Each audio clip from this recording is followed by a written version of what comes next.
Long ago, a young girl went with her mother to pick berries for her father, who was hard at work.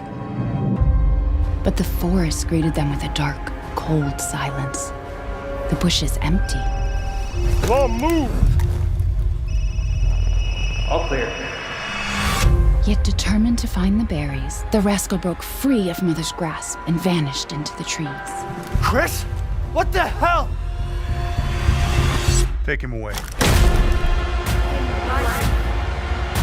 And in death, we give you glory. Mother Miranda. Where's Rose? She's everything to me. They're coming. Who is? Tell me, what is going on around here? I think it's time you left things in my hands. Vikings and gentlemen! Rest now. It doesn't make any sense. We thank you for waiting. Ethan Winters. Ethan Winters. Mr. Winters. Ethan Winters. Poor Ethan. Ethan Winters. Welcome.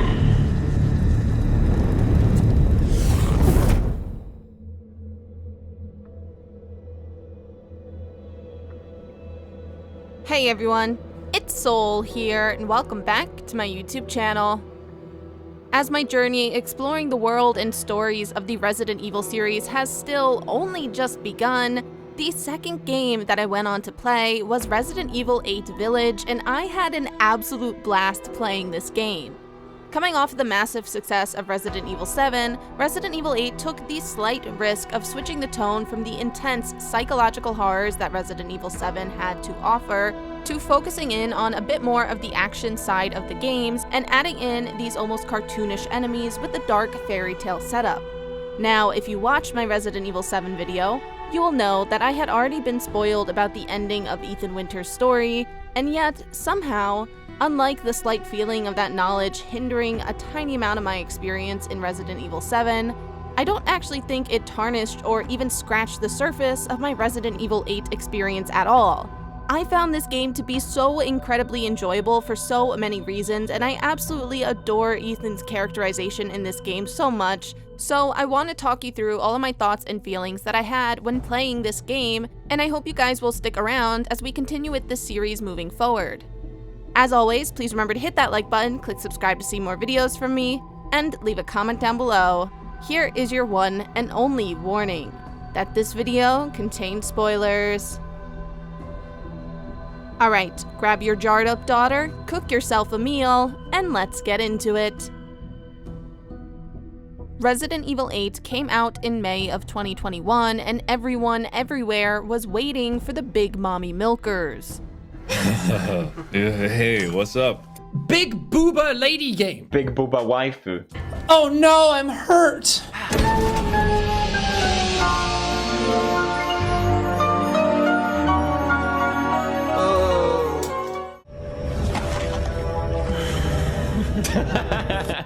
No, but in all seriousness, my girl Demi aside for just a minute here, this game was truly highly anticipated by so many people. The newbies and the diehard fans of Resident Evil 7 were really looking forward to seeing what is going to happen to Ethan Winters in this game. As for the classic Resident Evil fans, so many people were looking forward to having a more action-heavy game, as well as to have enemies that are slightly cartoonish and over the top.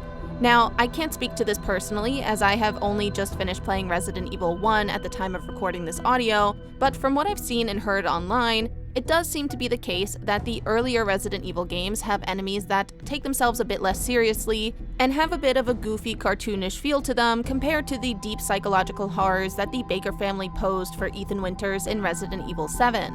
Again, this is just me regurgitating information that I have gathered over my research, but I do look forward to revisiting this down the line after I've completed playing all the games to see if this statement holds up.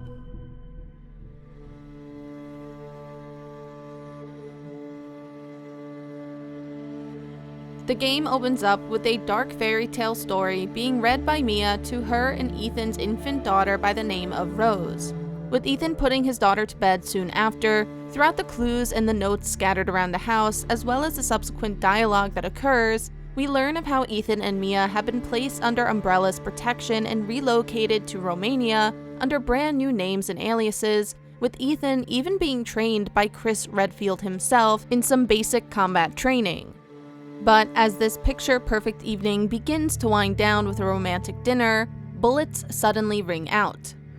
You really have to stop worrying. It's just finding you in Louisiana, the pregnancy, Chris moving us here, military training, it all happened so fast, you know? Well, at least we're all together.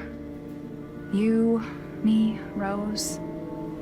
Now, everything's gonna Seriously, think we can just forget about what happened in Louisiana? It happened so long ago. I don't understand why you are so... Mia, get down! Mia!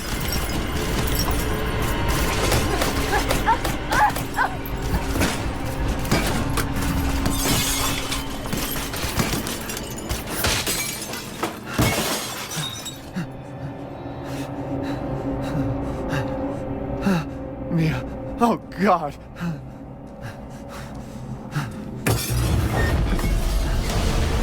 Chris? What the hell? Sorry, Ethan. No! What? Why? What the hell are you doing with my daughter? Package secure, sir. Take him away. I said get your hands off her! Ethan, no.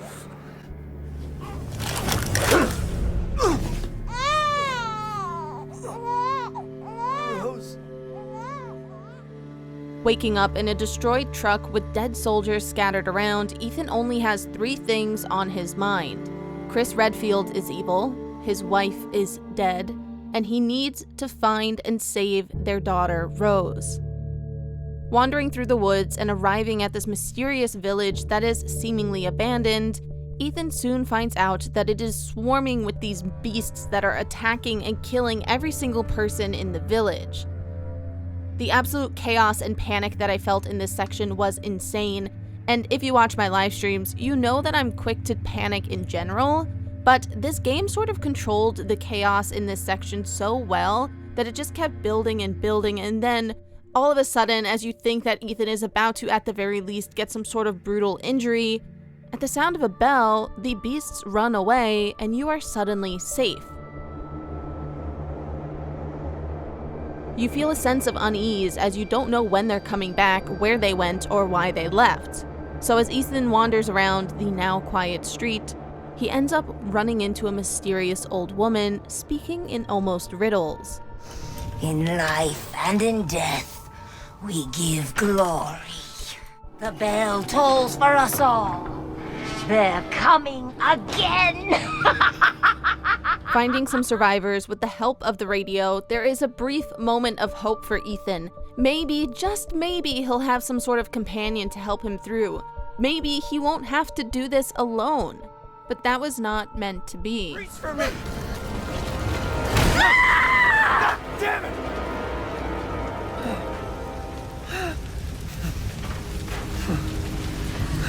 Why is everyone dying on me? With Ethan finding himself as the sole survivor of this entire village, he decides to make his way to the towering castle where the bell had rung out earlier. But upon entering, he is immediately captured by someone by the name of Heisenberg, who is this metal-wielding guy with a really cool voice. You must be pretty tough, huh? Who the fuck are you? Oh, you're not local. Even better.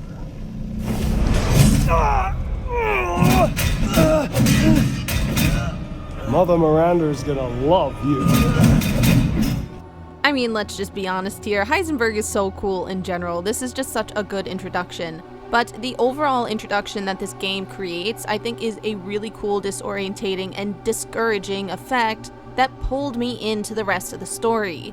We are going through all of these crazy, fast-paced sections of the game, and Ethan is losing every single battle that he has in this introduction.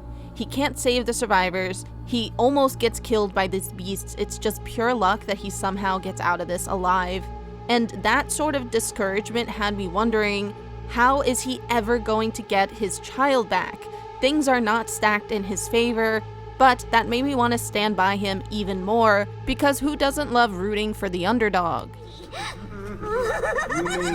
He's awake! Ethan soon wakes up as the main attraction for the supposed council of evil that Heisenberg has brought him to. He is confronted with the 4 lords of the village, as well as someone by the name of Mother Miranda. Before he can even process anything else, he has to run for his life, just barely escaping as he finds his way to the castle of Lady Demetrisk.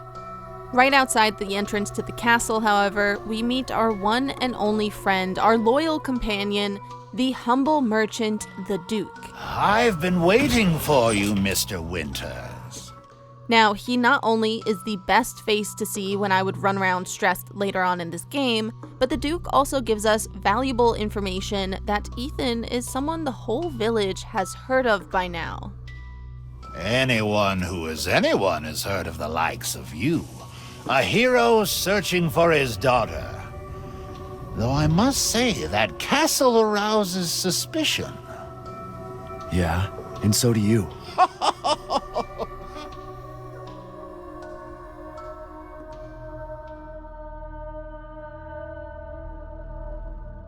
With a fair trade from the Duke and a cautious word, Ethan goes on to finally enter the castle, but sticking with this supposed reoccurring issue that he has, Ethan soon gets captured by Lady Demetrisk and her daughters. Well, Ethan Winters. You escaped my little brother's idiot games, did you? Let's see how special you are. Lady Demetrisk is immensely tall and intimidating, while her daughters seem to materialize in front of you. The one thing they all have in common, however, is their need to consume blood. We also learn in this conversation how Ethan is perceived to be special by the Lords and Mother Miranda.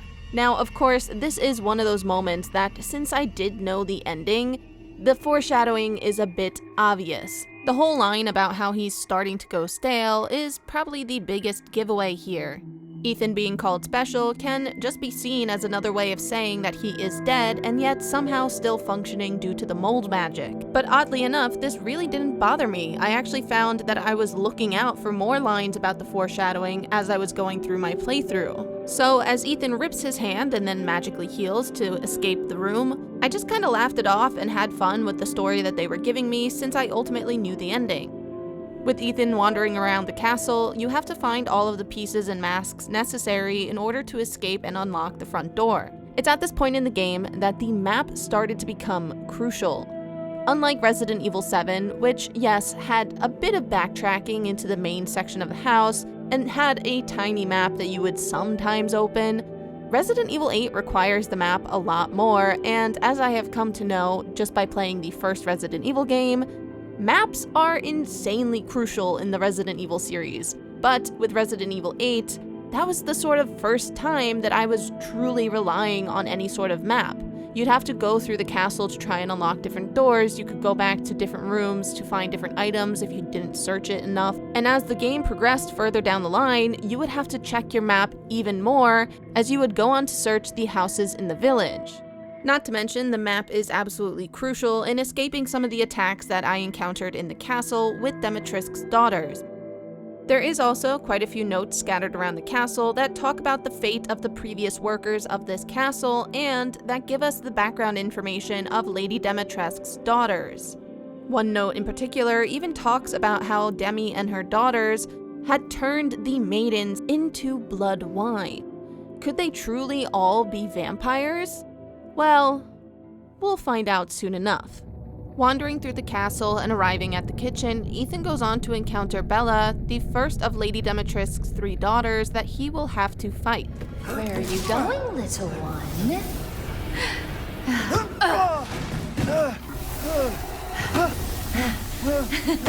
Your bullets cannot harm.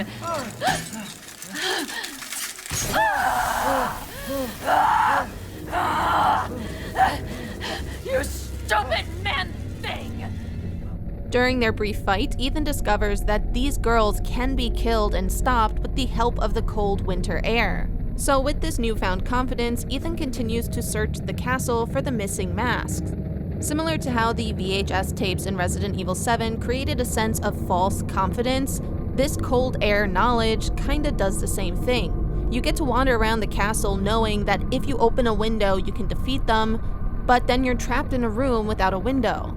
It's that feeling of false confidence that I think these two games do really well, as it sort of plays a bit of a trick on the player. Ethan's search throughout the castle brings him to every single hidden corner that it has to offer, the warm and fuzzy, nicely lit decorated areas, as well as the dark, scary depths. Now, I have to add here that while this game as a whole doesn't have the sheer level of darkness and horror elements that Resident Evil 7 had, the pools of blood in the sort of basement of the castle and the dark dungeons, they still create a really effective level of fear in me. It also kinda gave me flashbacks to the first ever horror video games that I ever watched Let's Plays of, which was Amnesia. So there was definitely some feelings of nostalgia combined with all of the fear and anxiety that I felt when playing this section. Ethan eventually finds his way out of the dark, scary, bloody basement and overhears a phone call between our girl Demi and Mother Miranda, in which he learns about some sort of ceremony going to occur.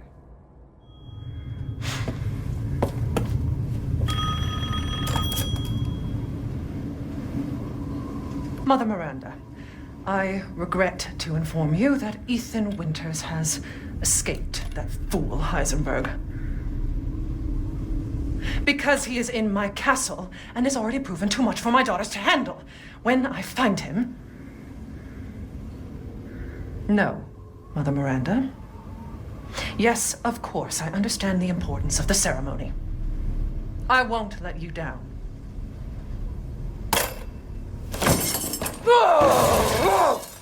To hell with the ceremony! That man will pay for what he's done.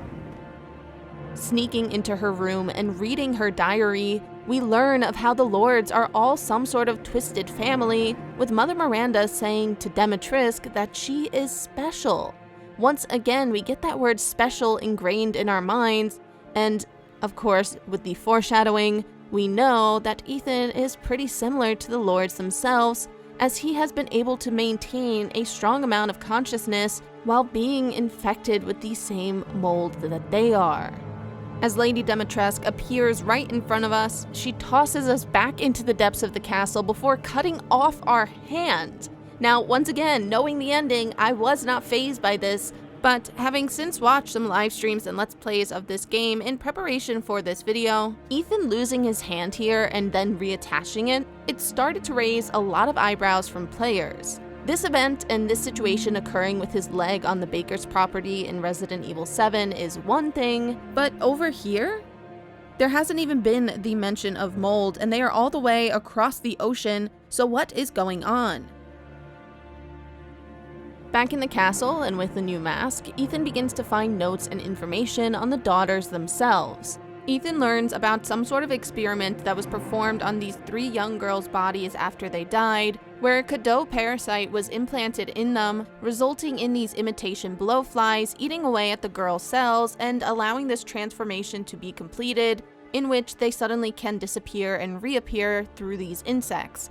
However, these blowflies can't withstand the cold and they will go into a dormant state whenever they are exposed to the cold air. It is this vulnerability that allows Ethan to defeat Cassandra in the armory and to kill Daniela in the library. Cassandra? Cassandra? No! How much blood and sweat do you think it took to raise those daughters? With an angered Lady Demetrisk, Ethan finds the final mask and proceeds to fight her as she transforms into a mutated dragon-esque form. In an epic showdown on the spire of this castle, Ethan goes on to finally defeat Lady Demetrisk.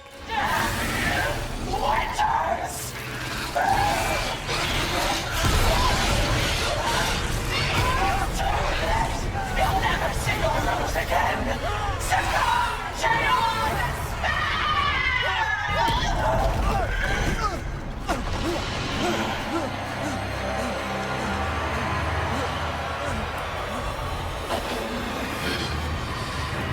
curse you!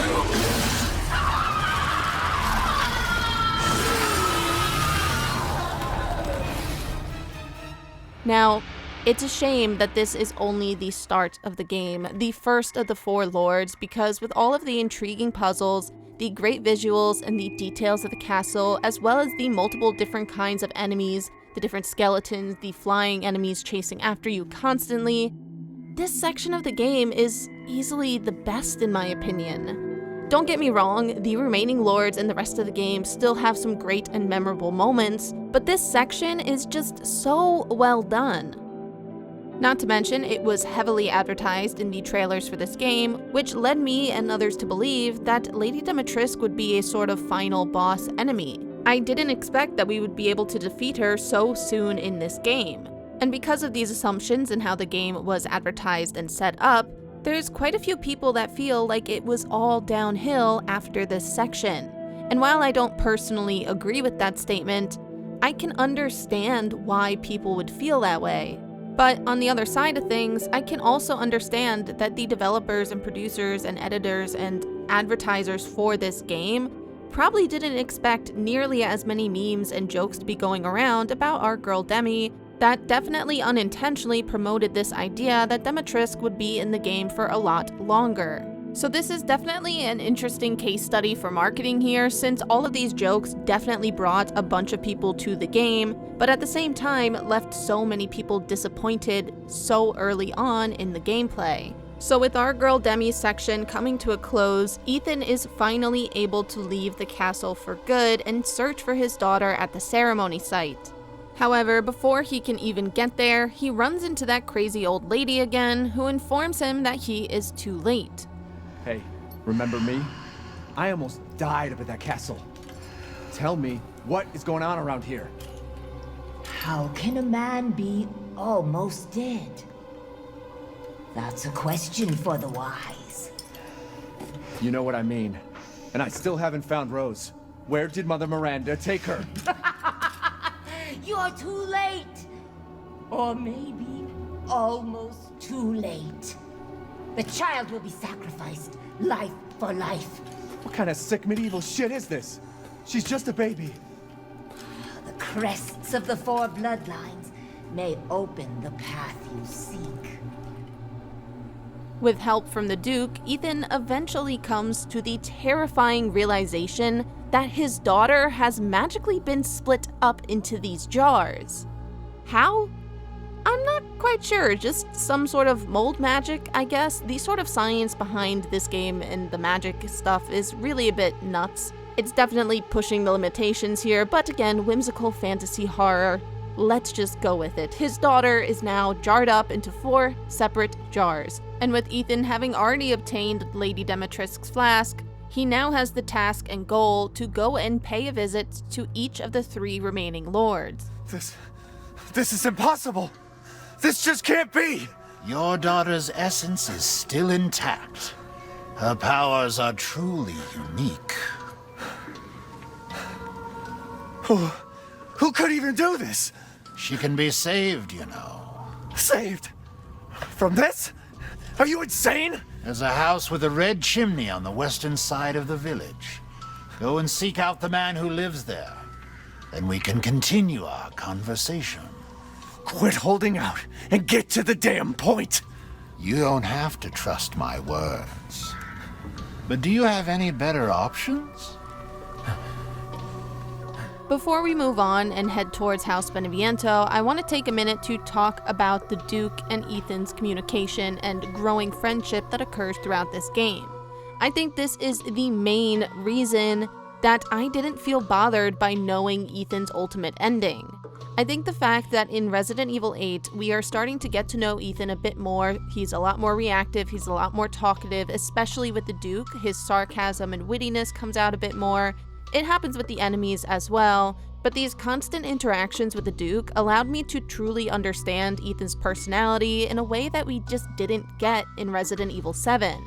Ethan is such a blank slate in the game that the ending to his story sadly overpowered the rest of his personality and character traits. But now, in Resident Evil 8, as we continue to get to know him and continue to connect to him on a different level than we experienced previously, the ending no longer overpowers or overshadows the rest of his character traits and personality. And again, a lot of this is credited to his constant communication with the Duke. With Ethan in absolute shock and presumably experiencing a bit of trauma at the realization that his daughter is now split up into jars, the Duke sends him on his way to House Beneviento.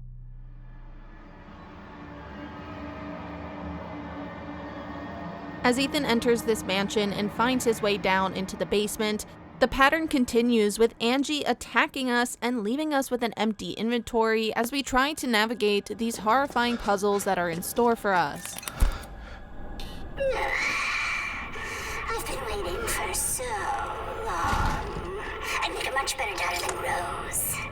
Please, won't you stay with me forever? What? Wait, where's my gun? This section of gameplay is by far the most terrifying part. We not only get that familiar pitch black screen that we saw a lot of in Resident Evil 7, but we also have the added psychological struggles and horrors that these puzzles provide with a life-size doll of his dead wife on the table. Being reminded of his murdered wife, he is tormented further with phantom cries of a baby and the occasional audio recording of Mia talking, I can't delete it. which just adds to the overall psychological horror that this taunting section seems to have.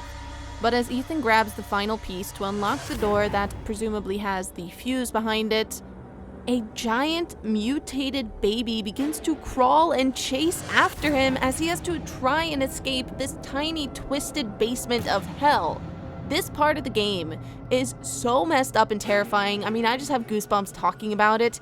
Ethan just found out that his daughter is chopped up in all these little jars because of some sort of science magic stuff. And then he has to deal with this monstrosity that is mocking him even further over the loss of his child. Not to mention, for the players, this is just such a random and crazy, bizarre, terrifying enemy as this mutated mass crawls its way after you, leaving a trail of blood and guts behind. Not to mention, if you aren't fast enough, you will be forced to hide in the lockers or loop around the tables and obstacles trying to avoid its attacks. This horrifying section of gameplay is easily in the top 3 most memorable moments of this game, with it even coming back in the DLC that features Rose's story, which we will talk about a little bit more at the end of this video. As Ethan eventually makes his way back to the elevator, players breathe a sigh of relief as they successfully have escaped this monstrosity.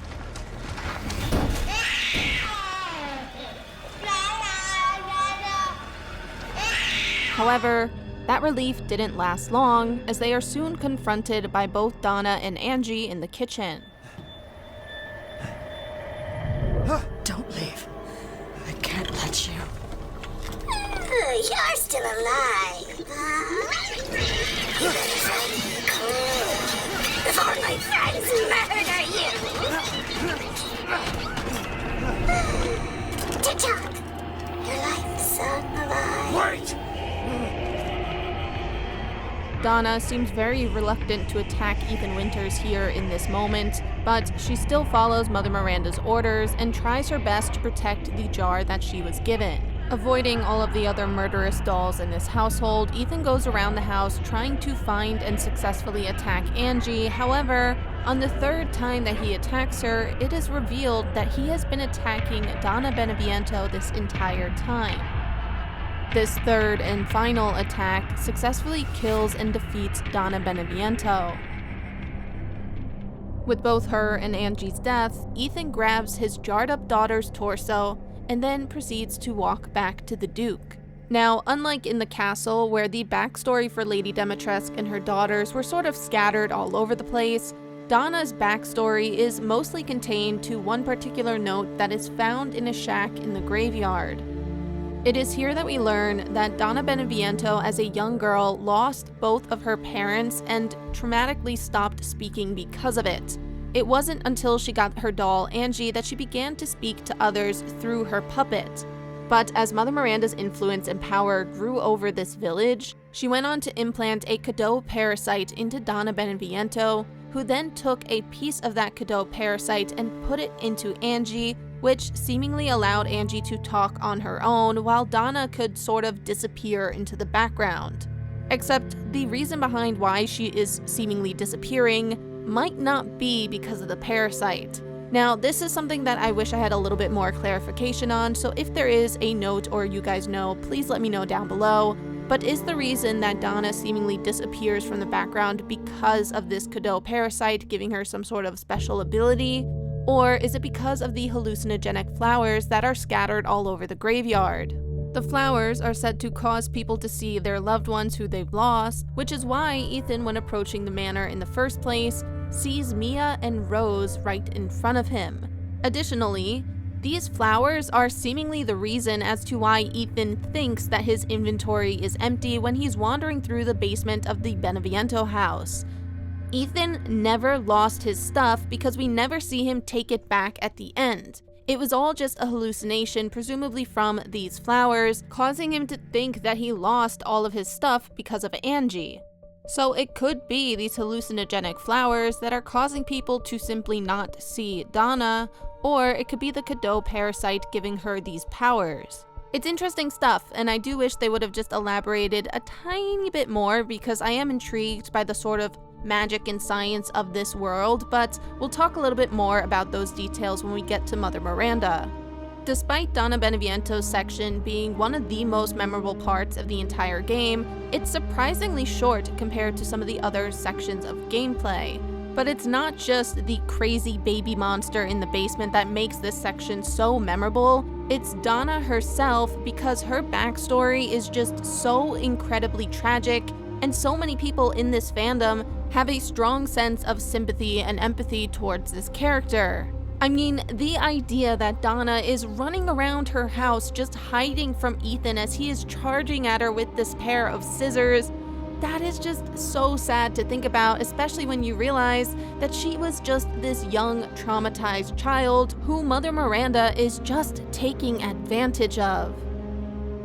Now, while us as players might linger on this tragic backstory, Ethan certainly does not, and with the second jar of his daughter secured, he heads on back to the Duke to make some trades and acquire some new goods. Now, it's around this point in the game that a lot of people will start exploring the village and will probably even have their first meal of the day, cooked by the one and only Chef Duke himself. Finished. I'd love for you to enjoy as well. The creators did a great job with the pacing of this ever-evolving village as you would go throughout the game finding new keys that unlock doors in specific houses in this village. And behind every single locked door, there was usually some sort of new mutated lichen that would jump scare you and attack you, but all of the loot and the clues that are scattered in these houses definitely makes it worth the hassle. All of these notes give us a great amount of insight into how Mother Miranda controlled and ruled over this village. She is apparently really nice, having cured quite a few people from illnesses throughout the years. But as we now know, that nice and benevolent leader was all just a facade to gain the villagers' trust.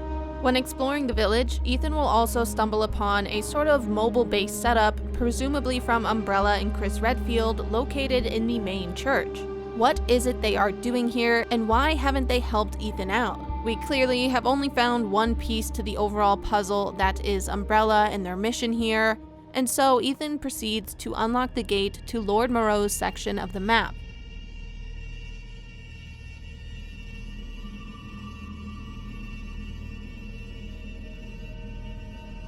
Now, things don't go accordingly as Ethan is suddenly attacked yet again.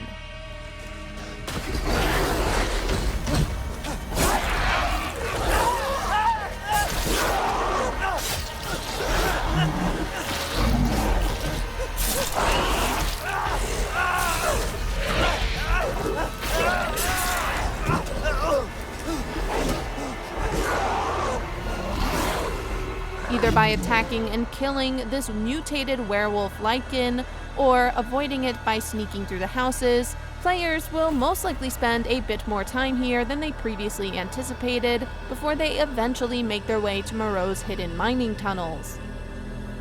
In there, players are able to locate Moreau fairly quickly, as well as grab the jar of rose, while Moreau has his back turned to Ethan. However, as always, this turns out to be part of a trap as Moreau distracts Ethan long enough to block off the tunnel the way that he entered from, which forces Ethan to go further and further into Moreau's territory. Just a little longer, please. What's so funny? You're stupid. You talk too much. As the now mutated Moreau jumps through the water chasing after Ethan in this boat, Ethan ends up running into the last person that he expects to see, which is Chris Redfield and his team. Confused and enraged, Ethan vents his frustration towards Chris in a desperate attempt to try and get a single hint as to what is going on here, but to no avail. Ethan! I gotta say, I'm surprised you made it this far. It'd be a shame if something happened to you now. Sure, Chris. Why not? You killed Mia. Now do me and finish the job. Hey, Cap. I'm getting some serious motion readings out here. We should move on.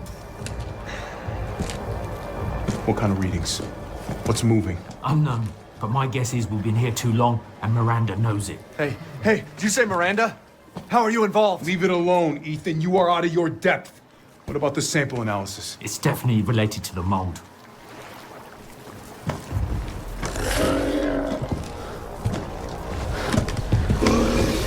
You stay out of our business, Ethan. What business?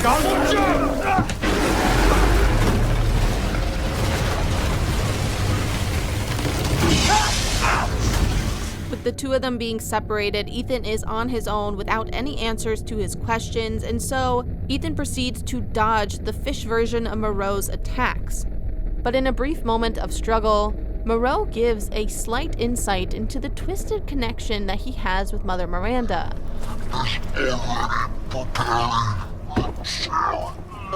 Miranda sent you to slow me down? You're pathetic.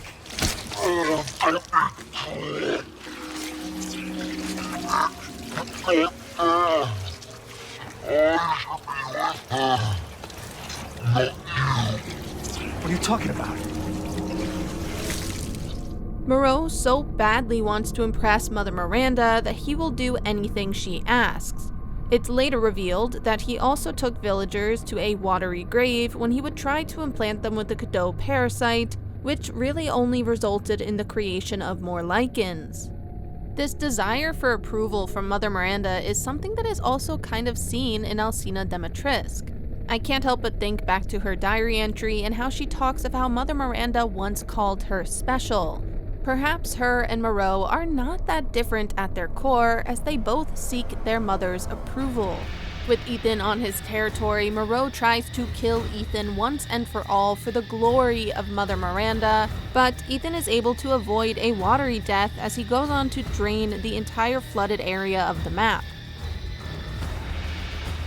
It is here, in this algae-ridden, destroyed section of the village, that we have what is my favorite boss fight that occurred in this game.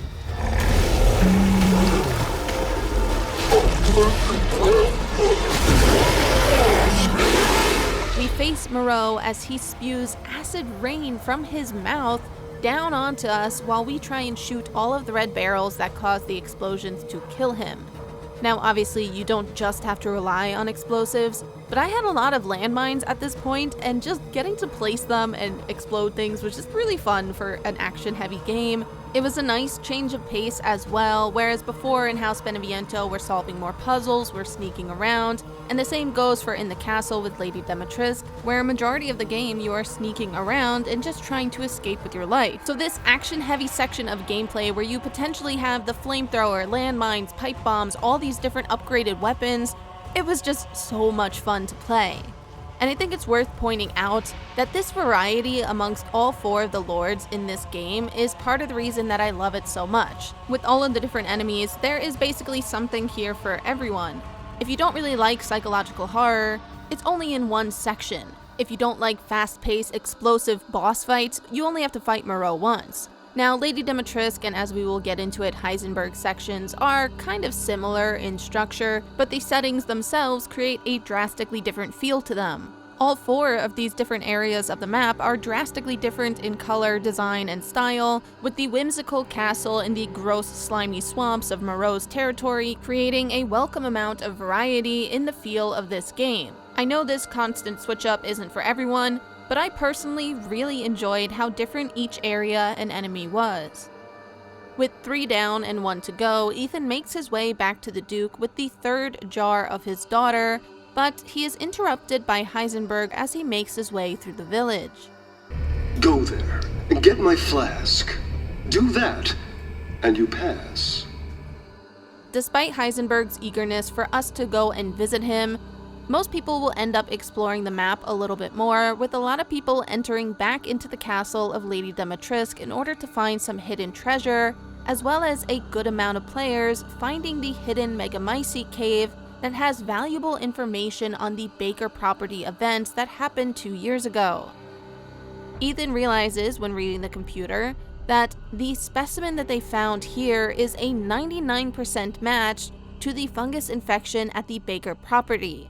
The group, known as the Connections, the same group that Lucas Baker was working for in the Resident Evil 7 DLC, somehow managed to get a part of this specimen in order to create Evelyn, thus causing the events of Resident Evil 7.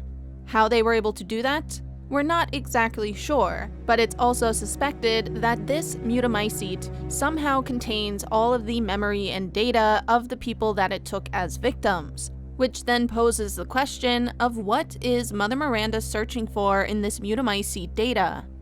But while all of that is definitely fascinating, I'll be honest, I was a bit distracted because I was too busy going fishing. At this point in the game, I don't know why, I just got very caught up in the cooking aspect. I like the idea of trying to get these different power-ups and permanent health upgrades throughout this game because I knew we were getting towards the end with only Heisenberg and Mother Miranda left. But despite the Duke's fantastic cooking, I started to notice that he was charging a lot more money for the ammo, which started to cause some resource issues as the game progressed. I had to really start focusing in on if I wanted to make health or make some sort of ammo or bombs with my resource materials. It also doesn't help that I ended up missing an entire section of meat and resources with an added mini boss battle of this giant at the mill, but with my limited resources, I did proceed to go to the next section of the game, which caught me completely off guard when we entered into a lichen fortress. I lost so much ammo in this section, it drained all of my resources. I don't know how we made it out alive. I mean, we did die a couple times, but the fact that I made it through this area is shocking to me. Once again, this section of the map is stacked against us and it's not working in our favor, as we have to start off by having to go up the hill, which I'm sure, as you all know, is not good in terms of battle strategy, especially when flaming arrows are being shot at you. Then once you finally get to the top, every time you think you've progressed in this section, a brand new group of lichens will jump down on you, or you will get trapped into a maze of chaos. And then, right when you think you've made it and you've survived the intense entrance to the fortress, you are then attacked by none other than Krampus.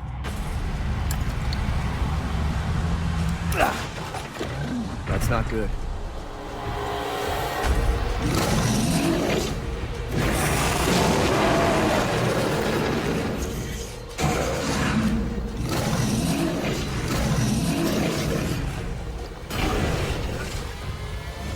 He is this gigantic mutated lichen that kinda resembles Santa, hence Krampus, but he attacks you after you've most likely drained all of your ammo on the previous sections, and I just have to say, I genuinely don't understand how creators and developers of video games can calculate to a T how much ammo you need and when you need ammo. But thank God they put some stuff here because I was so low on resources, and with the stuff they gave me, I only still had just enough to defeat him. And I'm still not quite sure how I was able to do this, but we eventually did get through this fight. I mean, my heart was definitely pounding after this fight. The adrenaline rush during this section was insane, but we got through in the end. Despite Heisenberg sending us straight into a death trap, Ethan is able to escape with his life, and he obtains the fourth and final piece of his daughter, but Heisenberg then suddenly appears over the TV and wants to once again meet with Ethan to discuss something with him. Cool your jets. Just a little bit more, and you're all wrapped up. I'll lend you a hand. So in exchange... In exchange what? First of all, come to me. Put all the flasks in the altar, and I'm sure you'll figure the rest out. See you, Ethan. Ethan is understandably skeptical and cautious of Heisenberg, but he still does as Heisenberg asks and goes forward to meet with him.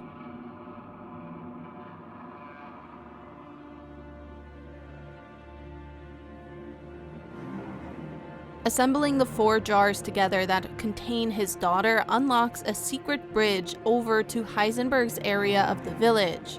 In this seemingly abandoned factory, Ethan ends up stumbling upon Heisenberg's office, where he discovers an interesting board on the wall that is almost like a detective board. Heisenberg seems to be studying and tracking the movements of all 4 of the lords, as well as Mother Miranda, Ethan, and Rose. Suddenly, Heisenberg appears behind Ethan and finally tells him of his master plan. Lady, supersized bitch. Ugly ass psycho doll. An embryonic freak. Don't you get it? It's a test.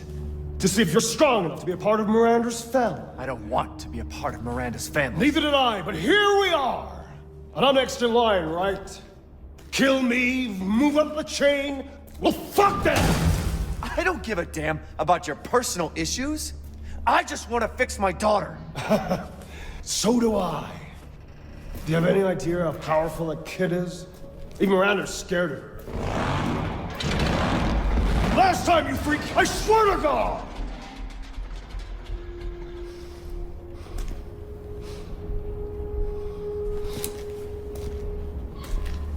You and me, Ethan. Together, we can go save Rose, and we can use her to grind Miranda into paste. My daughter is not a weapon. Fuck you!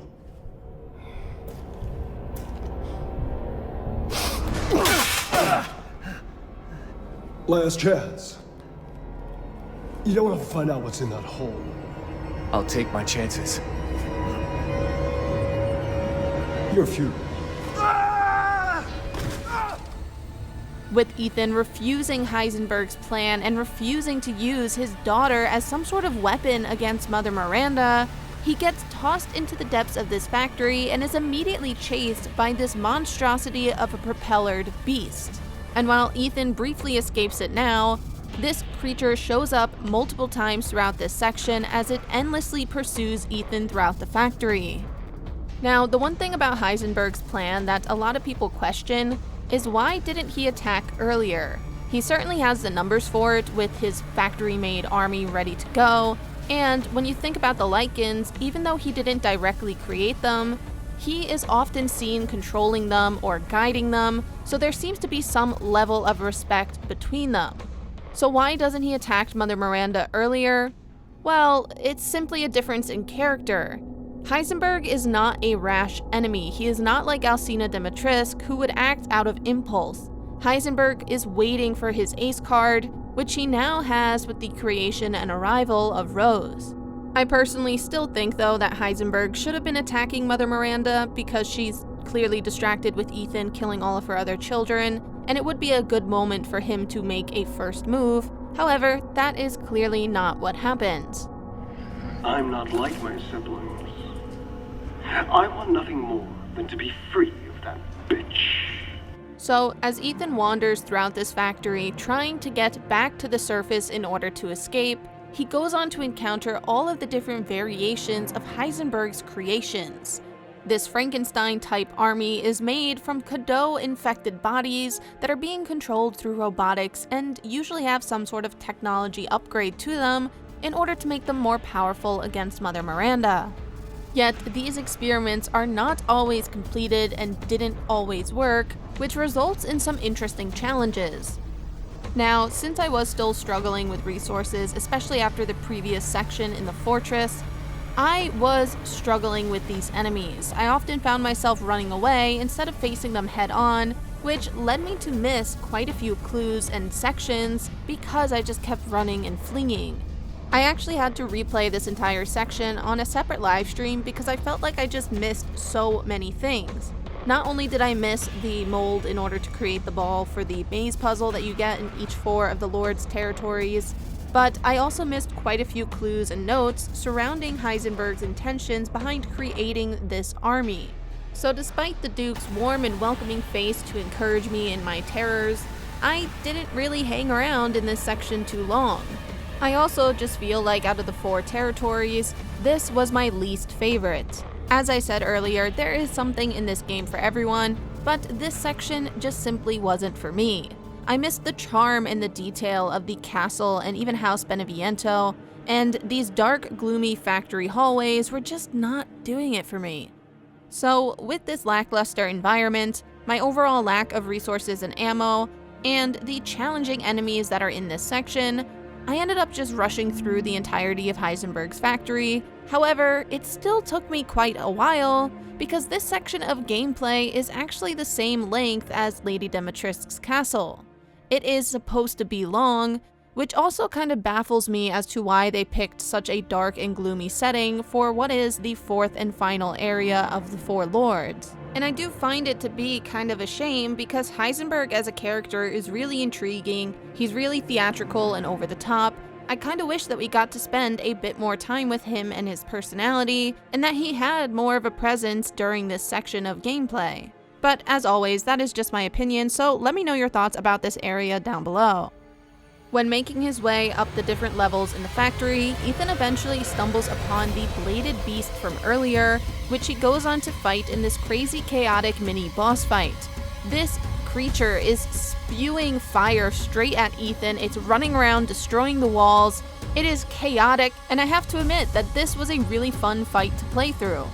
But with this creature finally destroyed, and with Ethan having made all of the parts to the key to the top door, he is able to get out into the top level of the factory, but then Heisenberg suddenly appears out of nowhere. What the?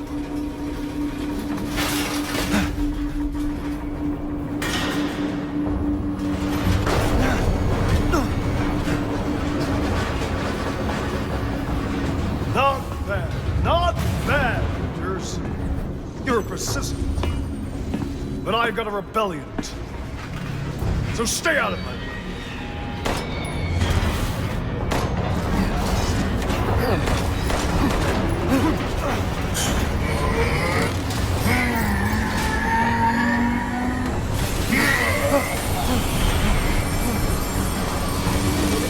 Don't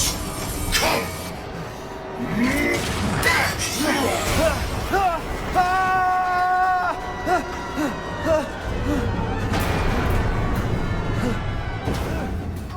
My heart absolutely sank in this moment. I thought that we would have to climb all the way back up to the top, do this all over again, and I just really didn't want to do that because, as I already said, I just wasn't feeling this section at all. So as Ethan stumbles into a cutscene with Chris Redfield, I was insanely relieved to find out that we wouldn't have to climb our way back up through the factory. But it's this cutscene that Chris finally gives Ethan some answers and explanations and reason behind his and his teammates' actions for the past 24 hours. That wasn't her.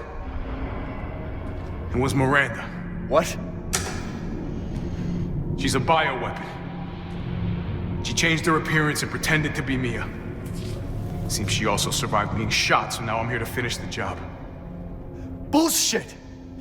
Why don't you fucking tell me right away? Because I knew you would want to be involved.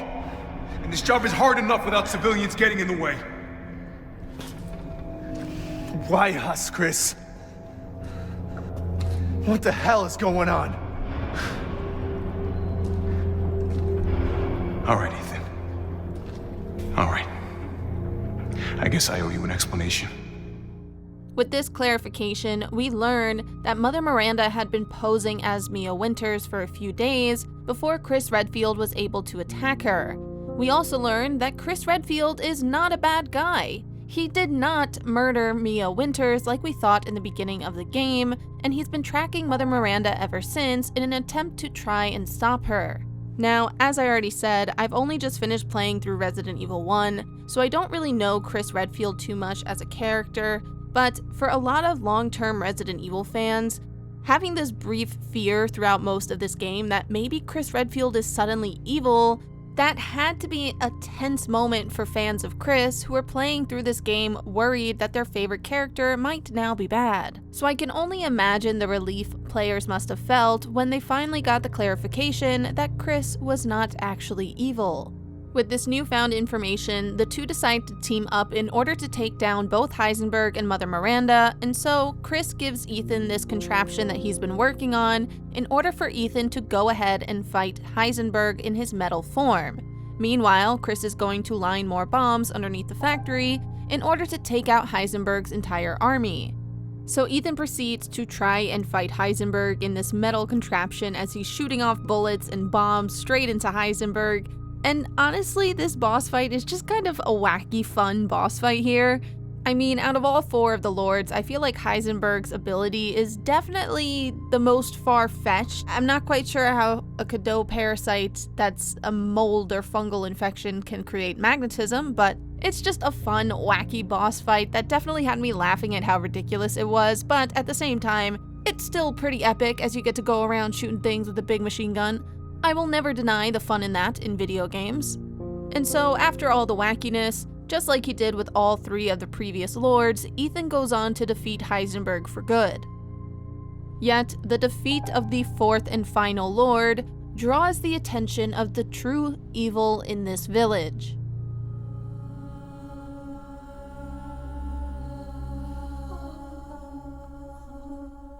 Mother Miranda, appearing as both Mia and then also as the crazy old woman here, eventually shows her true form to Ethan before she tells him of her plan to use Rose and her powers over the mold in order to resurrect her daughter who died many years ago. Remember Evelyn and her power over the mold? Rose is her successor. No, Rose is Evelyn's true, complete form. She will grow to fully control the masses. And I must have her. Fuck you, you crazy bitch!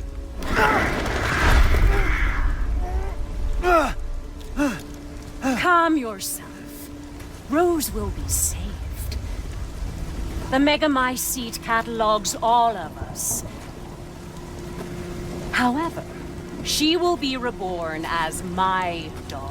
As Mother Miranda calls Ethan a special case and talks about him as a lab rat, players are sent onto an absolute roller coaster of emotions. Don't worry. Your death will come quick. You will join the Megamycete's records. I will make sure to sample your blood for later. Now, as I said earlier on, Ethan's characterization throughout this entire game continued to grow throughout all of his conversations and banter that he would have with the Duke, and his sarcastic and witty comments when he would face a lot of the enemies. After spending hours getting to know the character and personality of Ethan Winters, no longer seeing him as that blank slate that we experienced in Resident Evil 7, and after seeing him head into all of these losing battles time and time again, watching him collapse to the ground was absolutely heartbreaking. And I can't even imagine the shock, heartbreak, and fear that I would have felt if I didn't know that he would be fine afterwards. Now, of course, I'm not the only one who knew that Ethan would be okay afterwards, because so many people had their assumptions and theories that Ethan was infected and that he was immune, and therefore, this was not a crazy, shocking moment for some players. However, I do feel like the writers did a great job at distracting us from Ethan's death by immediately sending us into Chris Redfield's gameplay, which is almost Call of Duty styled. It distracts us just long enough from Ethan's death to make us wonder if our assumptions were actually correct or if Ethan is truly dead. Now, while Chris's section of gameplay was definitely really cool, it made for a nice change in pace, you got some new weapons and resources to be able to use, it was still very emotional. I mean, especially if you truly thought Ethan Winters was dead here, this would be very difficult to suddenly jump into in this moment. Not to mention, if you're like me and a bit slow to learn new weapons, you might end up just wasting a lot of ammo like I did on Krampus 2.0, because I just didn't realize that I could use the missile on him, but that's besides the point. Chris's section of gameplay is really action heavy, it's fast paced, and it's really cool with the night vision. The village itself has also mutated and transformed as the Megamycete has grown stronger due to Mother Miranda being about to perform the ceremony to get her daughter back. But after all of this chaotic fighting, Chris is successfully able to infiltrate Mother Miranda's secret tunnels and locate her home base, as well as implant a bomb into the heart of the Megamycete. Yet, while Chris is down in this secret lair, he ends up finding some valuable information in relation to how Mother Miranda gained control and power over the Four Lords. It's in here that we learn Mother Miranda had originally intended for the Lords to be the vessel for her daughter's resurrection. However, as we see now, they all got mutated and disfigured, thus causing them to be unfit for her daughter's resurrection. Chris also finds photos documenting Mother Miranda working with the group known as the Connections in order to create Evelyn, who was supposed to be the perfect specimen and vessel for bringing back her daughter Eva from the Megamycete's data. We also learn that Mother Miranda had originally encountered the Megamycete in that hidden cave that we discovered near Lady Demetrius' castle after she stumbled in there grief-stricken after the loss of her daughter. It's because of the Megamycete that Mother Miranda is able to seemingly live forever, and she would go on to use her powers to manipulate everyone within the village. So all of those notes and the information that we heard previously from the villagers about how Mother Miranda is so benevolent and kind and caring to them has now been confirmed to have just been an act all along. But there is one act of kindness that Mother Miranda had done that went on to cause a lot more harm than good, and that was her saving Oswald Spencer. Now, Oswald Spencer is a character from Resident Evil 1, who I will discuss a little bit more in depth in the Resident Evil 1 video, but he is essentially the founder of the Umbrella Company, and he, inspired by Mother Miranda's study of the Megamycete, went on to study viral infections as he found them to be easier to control and contain. This, of course, would end up resulting in the T-virus that we see in Resident Evil 1. But all of this information is not the only thing that Chris goes on to discover as he stumbles upon Mia locked in a prison cell. I'm glad you saved Mia. Why are you here? I was caught in Houston experiments. Wait, did you say Mia? Mia Winters? In the flesh. What's the situation up there? Kind of a war going on. Nothing we can't handle. Don't get distracted. Stick to the mission. I'm headed to the ceremony site. Wait! You can't leave me here. You promised, damn it! You said that you would keep us safe. We did everything that you asked. We moved over here, everything! And I didn't care. So long as we were together. So you tell me, where is my husband? Where is my daughter? Ethan is gone. I couldn't save him, but I can save Rose.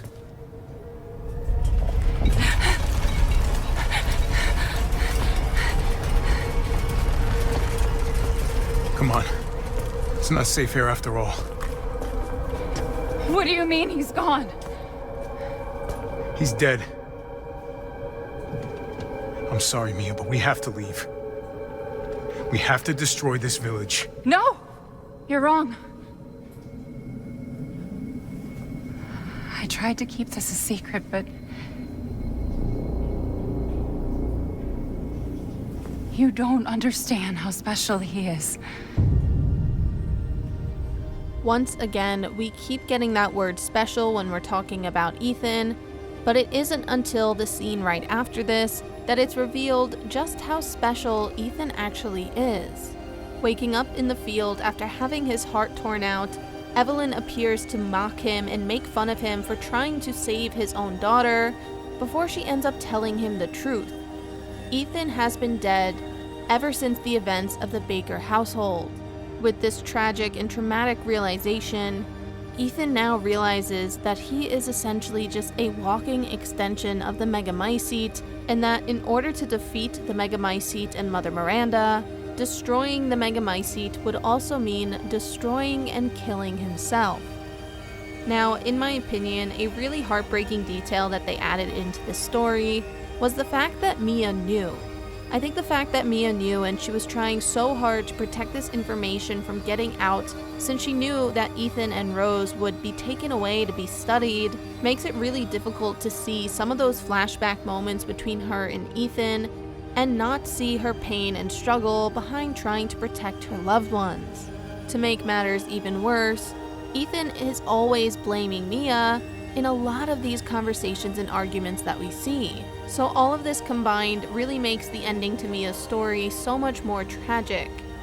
With this newfound realization that he has been dead this entire time, the truth is too much to bear for Ethan, and he ends up passing out yet again before he wakes up in the back of the Duke's carriage.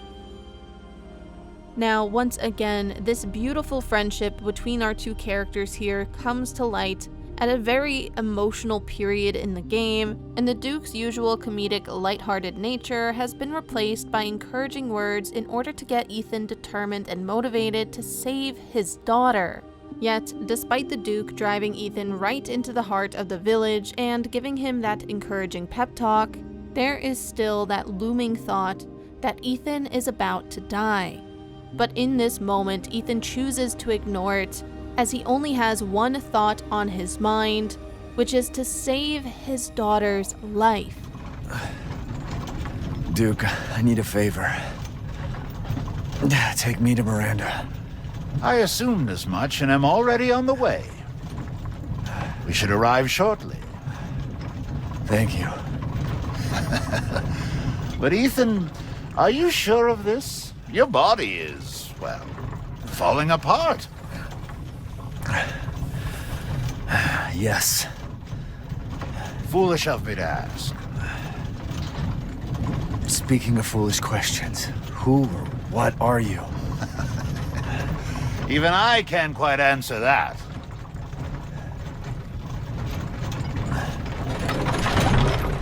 We're here. I owe you one. Mr. Winters, I'm afraid you can't return to your old world any longer. Are you ready?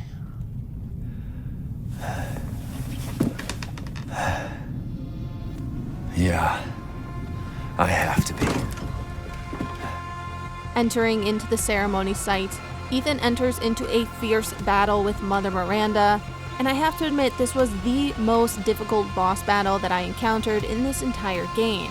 I think I had only died about 10 times in this entire game, and 3 or 4 of them were from this boss fight alone.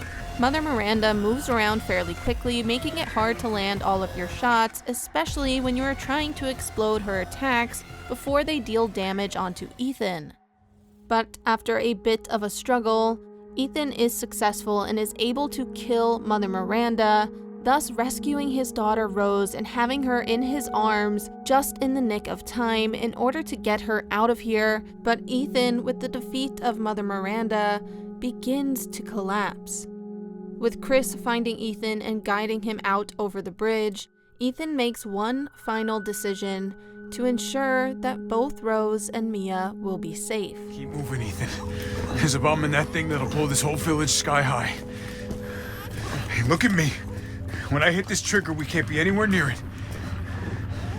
Ah, damn it. Mia's waiting for you. She's alive, you hear me? Alive. Mia, I'm so sorry. I love you. Keep Rose safe. Hey. Hey,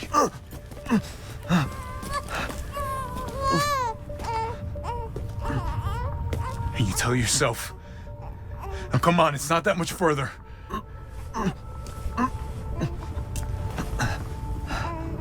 Watch over her. teach her to be strong.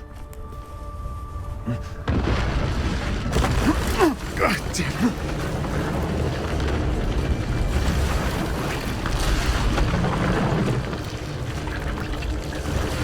Goodbye, Rosemary.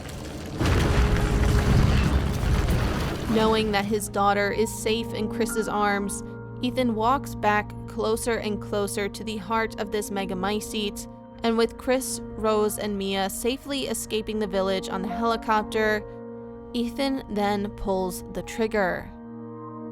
With Mia's heartbreaking cries ringing out, Ethan's story has come to an end, and the megamycete has been destroyed, at least for right now. Ethan had done his job well, he saved his daughter's life, and in extension, he went on to save millions, if not the entire world, from the threat that was the megamycete. I think the reason that so many people end up loving Ethan Winters and his entire story is because he is just a regular guy who will do absolutely anything to protect the people that he loves. I also want to say that I am glad the writers took the risk of killing off their main character, because I know a lot of writers wouldn't always do that, even though in this particular situation, this is definitely the right call. I mean, Ethan in particular in this game keeps charging headfirst into danger despite the cards being stacked against him. As long as he was trying to save the people that he loves and care about, Ethan would get back up and do it all over again. So there was really no other way for his story to end, at least not with this characterization and personality that they've given him. Now, the game ultimately does end with a little bit of sequel baiting, with Chris examining a bioweapon that had apparently dropped down in the village when they were there, so we can assume that this enemy, this type of bioweapon, is most likely going to be the enemy in Resident Evil 9 whenever that is released. But Chris is now more determined than ever to finally finish all of this, because as we have just learned in this game, every single one of the Resident Evil games have, to this point, been connected in one way or another.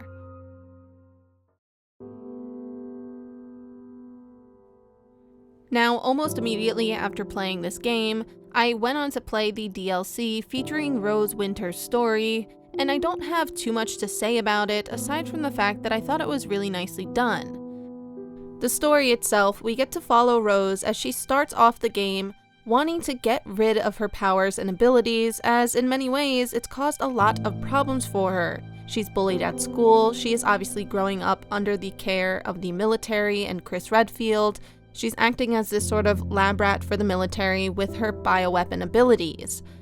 However, when she enters into the mold specimen in search for a way to get rid of her powers, she is transported into this almost corrupt version of the village from Resident Evil 8.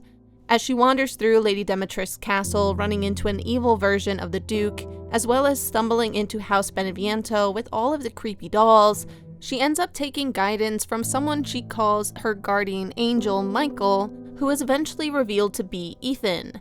Now, it's no surprise that it was Ethan guiding her and helping her through her journeys here, as he continues to protect his daughter, just like he did when he was alive. And I will never let you have what you want! Rose, look out!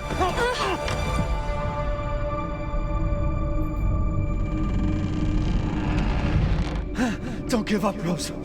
Find that crystal. However, with Rose giving up her abilities and trying to escape Mother Miranda, Ethan is gravely injured and Rose takes back her powers in order to save her father. Hey, sweetie.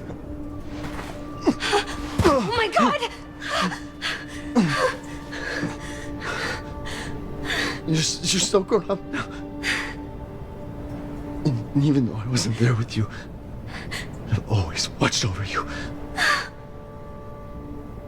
I'm so sorry I couldn't protect you. All you've ever done is protect me. No. Not this time. You lost your chance. I'm so sorry. No. It was my choice. And I don't regret it one bit. If I had left you, then we never would have had this chance to talk face to face. Now, it's a very bittersweet story, and there are quite a few darker undertones to it, as we see that Mia is missing from her daughter's life. There's no explanation as to why Mia is not there during Rose's upbringing. It could simply be the case that the military has kept them separate in order to better study Rose's abilities, which would mean that Mia's biggest fear of being separated from her family has sadly come true. There is also the sort of dark implication that Ethan is spending his entire afterlife fighting the same enemies over and over again as he keeps reliving these same horrifying events. I can't help but feel like after everything Ethan's been through, he really deserves just a peaceful ending to his story. But while this game definitely had me tearing up at times, I really enjoyed this bittersweet story, and I would love to see what happens to Rose next in Resident Evil 9, or if she'll even be in it at all. I am quite curious to know if they'll continue her story, or if they'll just kind of have her story fade into the background. I guess only time will tell. So with all of that, everyone, I had an absolute blast playing through the entirety of Resident Evil 8 Village, as I found it to be a really fun, really well-rounded game that had a little bit of everything for everyone. There's action, there's wit, there's fantasy, there's comedy, everything is there, and I thought it was all really nicely balanced as well.